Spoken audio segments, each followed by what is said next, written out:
There's also a bit of a misconception about what architects actually do. Well, we don't only design buildings, we sell knowledge. Yeah, that's true. And how can you sell knowledge if you don't know how your buildings actually perform? Yeah. Then it becomes, assumptions. Yeah. And well, though your designs maybe look great, it's still assumptions.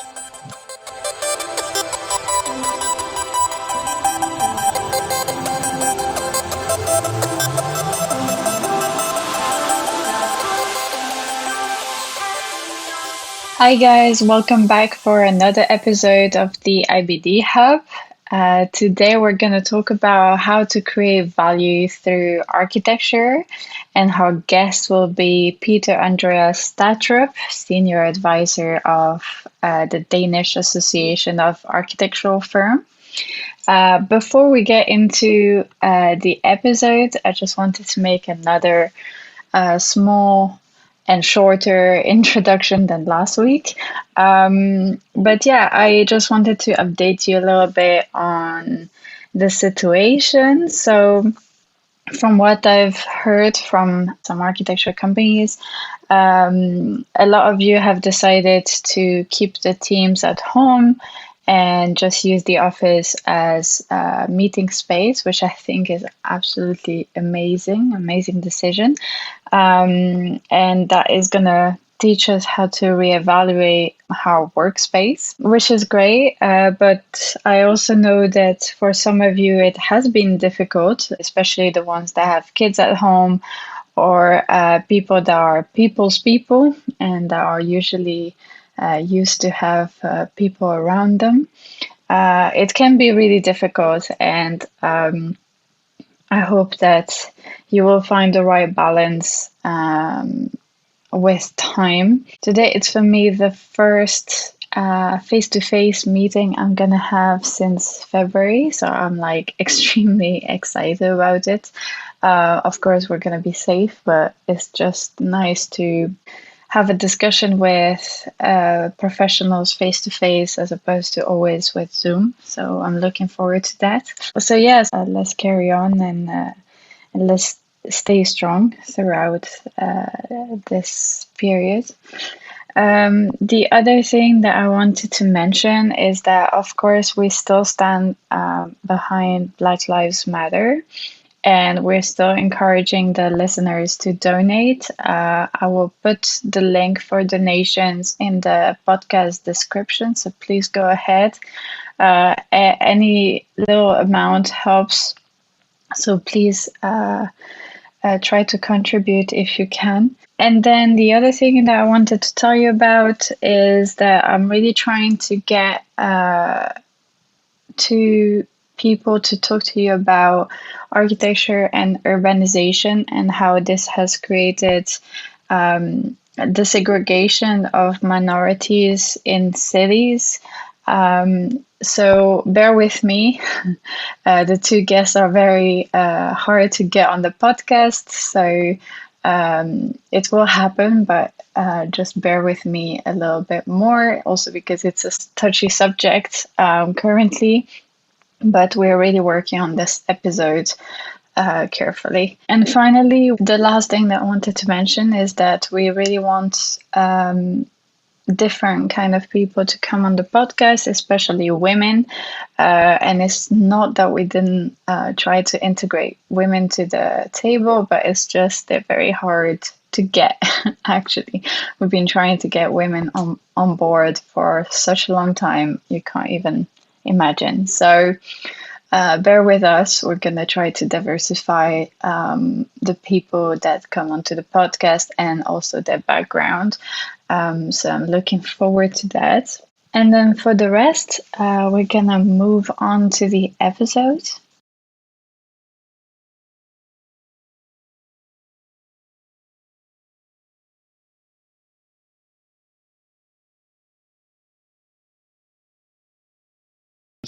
All right. So today I'm here with Peter Andreas Sattrup, the Senior Advisor of the Danish Association of Architectural Firms. Hi, Peter. Hello, Julia. Thanks for having me on your podcast. Yeah, welcome. I'm very happy to have you here. We met at the BNA International where you gave a presentation on how to create value through architecture. And this is pretty much the subject that I wanted to discuss with you today. Do you want to maybe explain us a little bit what your role is and what led to this conversation about value creation? I'm working with the Danish Association of Architectural Firms, as mentioned, and that's sort of the sister organization of the BNA in the Netherlands.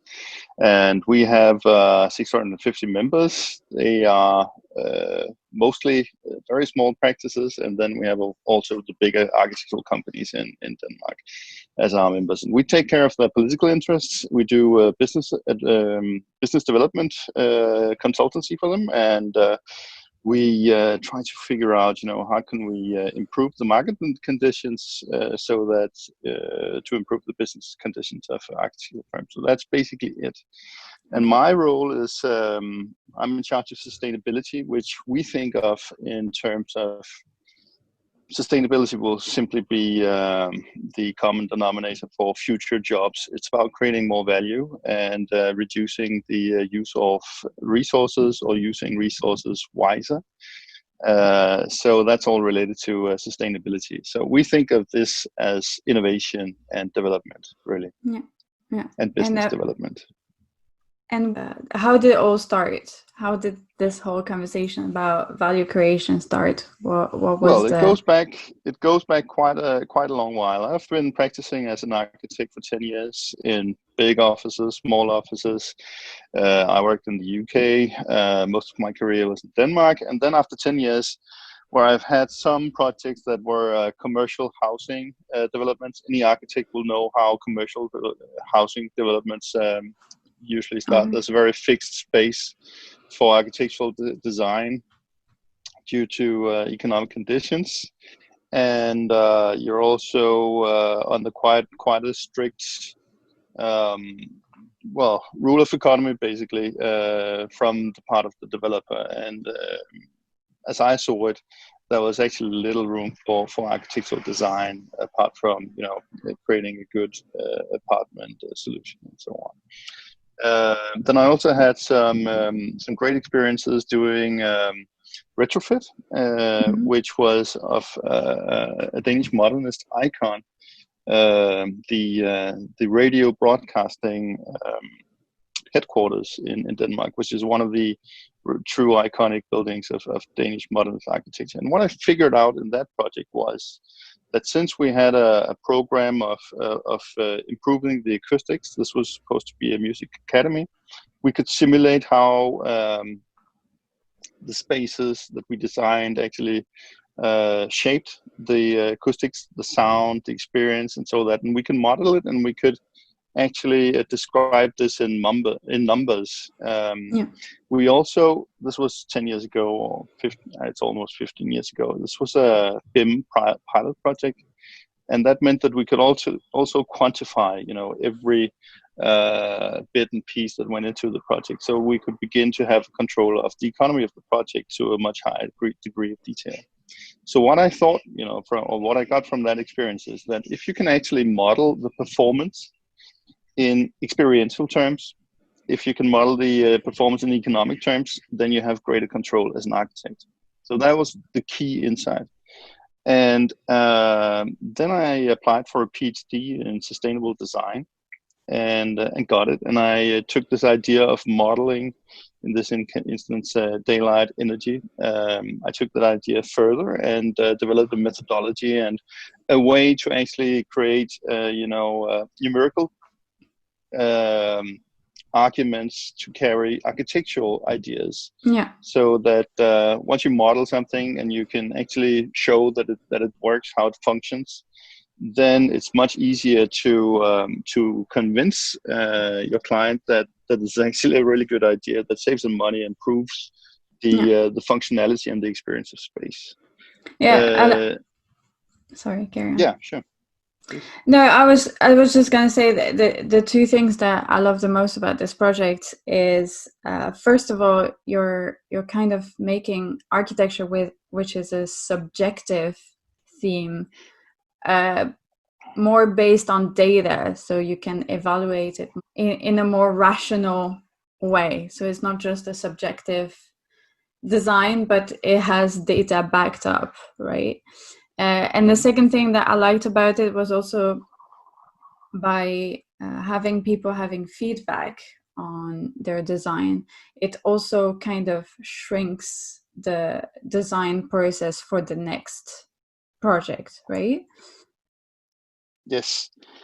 I think that as architects, we're educated to shape experiences, and I think that is really the core of it. We take care of what people, how they use these spaces or can use these spaces. We imagine, we use our empathy in order to imagine how these spaces can create, pleasant, good, usable conditions for people.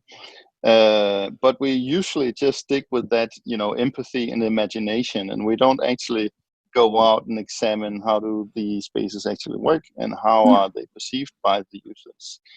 And like you can model spaces, using digital modeling tools, you can also model, or you can get feedback from users, which you can actually use to improve your next design. Yeah. And I think that also this feedback is very useful in creating a basis for actually learning more about what is successful about the space and what is to be improved in the next project or in future adaptations of the project. Yeah. So the key idea here is that if you want to be a bit more precise about how architectural design creates value, then the condition for creating value is that the value is really in the experience of the users. If they experience that the space is of value to them as an experience or as a functional facility that enables them to do something that they think is valuable, then it is valuable to them. Yeah. And you can get data from them, which is in the beginning, qualitative data. But once you begin to actually go more systematic to it, you can actually begin to quantify also social impacts and things like that. Yeah. And that is the social value, but it is really the social value that creates economic value, because in the end, it's a question of the economic value is a question of willingness to pay for a certain service or for a certain experience. And in order to understand the connection between social value and economic value, well, you have to unlock the social value first. Yeah. What I saw from my experience as an architect is that there was a big gap between the architects, the clients, and the users. So this way, you're kind of bringing users closer to the architect directly, in a way. Yeah, and I think that's also a strategic issue that we need to think of in terms of architectural practice, because what we see now is that usually the architects, or traditionally the role of the architect was sort of the right hand of the client, trying to figure out what are the client's needs and how do we go from there, creating a strategy, developing the project, keeping control of costs and construction works, and now the whole process is much more fragmented, and very often we see architects as subcontractors to a contractor, for instance. Yeah. Which is a very unsatisfactory position to be in, with very little power over the results. So I don't think that's good for architecture, and I don't think it's good for architectural business either. So I think that one way to improve our credibility as architects is actually figuring out, what do the users really think of what we do? Yeah. And if you can create, structured data about that, and you, for instance, can prove that, you have a 90% satisfaction rate about, a space that you designed, or you have qualitative statements saying, well, this is great buildings, we think it's great study environment, and that is set by the students, that is set by the teachers, that is set by the management of that education facility, for instance, then you have a very good case for your architectural design, as a service to improve the improve the work-life conditions of people, or their study results. That's kind of a small investment for the architect to do after the delivery of the building, but that will then bring him more credibility and more value when he has a next can you imagine, client, right? the sums of money that architects spend on competing, we have design competitions, for all jobs, over a certain size, and usually only have one winner and 4 losers, and the fees are usually not enough to pay, half of what goes into preparing a competition project, for instance. So vast sums of money are just flushed down the drain, working like that. Of course, you need to win jobs. But then let's imagine, what do you do? How much does it cost to actually create a user survey, or figuring out, doing a bit of post-occupancy evaluation of your building, and actually getting that data of whether your design is a success or not, or well, usually it is a success, but it's also valuable to know what you can improve, because that's a very good argument for your future clients, or perhaps the client that you just worked with, that you're aware of, what was great, and you're also aware of what can be improved and what should be improved, and what might become your next job with the same client. Doing a post-occupancy evaluation isn't necessarily a very expensive exercise. And it's not an expensive exercise compared to what it costs just to enter a competition where you have an 80% failure rate. Yeah. All right. But statistically, at least.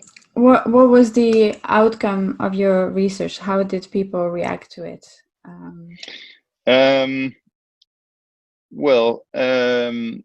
The research is really based on a number of case studies. Of course, we have a lot of architectural companies, and we've asked them, to present their cases, and also to present some documentation of, how was this evaluated? Do you have performance figures? Things like improved numbers of visitors, improved healing if it's a healthcare facility, improved learning if it's an educational facility, and now we have almost 100 different cases from all aspects of life, basically, which is sort of the base of this research. And I think that what surprised us was that the impact can be so incredibly powerful. We really see some projects that change. For instance, one of the some of the derelict housing areas from the 60s, after a big retrofit and a lot of user participation, that condition had turned into trust, and less vandalism and things like that. So we can actually completely transform the psychology of or perception of a huge housing district, by architectural design, by participation, by dialogue, and many other means. So I think that there's a very strong case for architecture, sort of a medium of transformation on a social scale that also have huge economic impacts. And I think that since we now have all these cases, we can always find, a group of cases that tells a story about specific architectural impacts, and that has actually changed the conversation, the public conversation about architecture quite a bit, particularly in the construction value chain here in Denmark. And I think that we've been presenting this international as well, and you saw it at the BNA.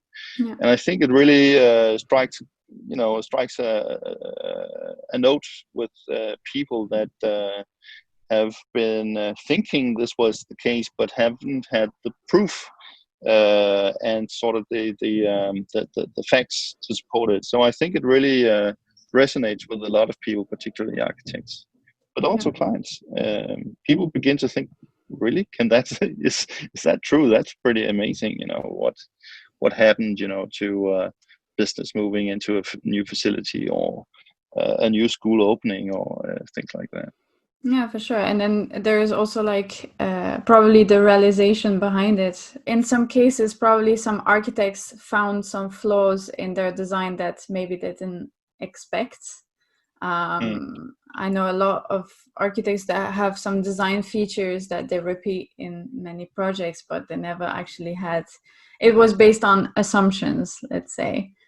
So for sure, if you get a real feedback from a user, you can start tweaking a little bit your design features in order to get more perfect design.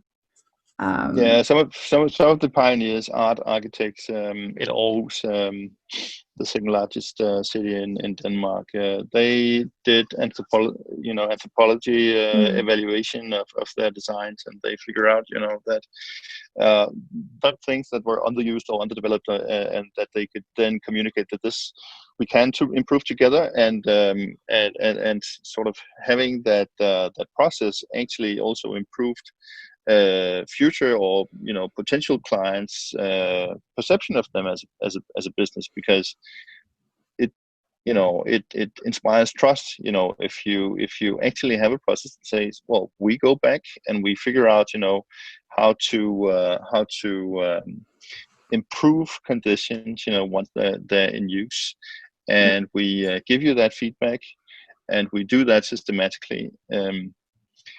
Basically, I would say, there's also a bit of a misconception about what architects actually do. Well, we don't only design buildings, we sell knowledge. Yeah, that's true. And how can you sell knowledge if you don't know how your buildings actually perform? Yeah. Then it becomes, assumptions. Yeah. Yeah. And well, though your designs maybe look great, it's still assumptions. Yeah, that's true. And I think that we can really improve the knowledge base of architectural design if we just do the little exercise of going back, asking the client, asking the users, what made a difference to you, how, and how big is that difference? If it maybe, often it can actually be measured, in proxies, like students completing their exams, the rate of students completing their exams, attendance, job satisfaction, motivation. There's a lot of social data out there that have great economic impacts too, and that can actually be linked to economic performance as well. So why not make our case for architectural design, harvesting some of that social data and working with it. We're used to working with information for the basis of our designs. Why not be a bit structured about social information and having a feedback loop on social performance? Yeah, and do you think that this can be brought forward? Like this can be pushed a little bit forward? I think that the methods do exist, and we've been publishing this book, Architects Document Your Value Creation, which is sort of a guidebook to getting started with trying to understand how your design creates value and communicating it in a credible and straightforward way. So that's sort of an introduction how to get started. The notion of value that we use is really that that's not, of course, only economic value. You have to look at the entire range of cultural, social, economic, environmental values, sort of a triple bottom line idea. And you also have to look at it not in immediate terms, but in long-term terms as well. Yeah.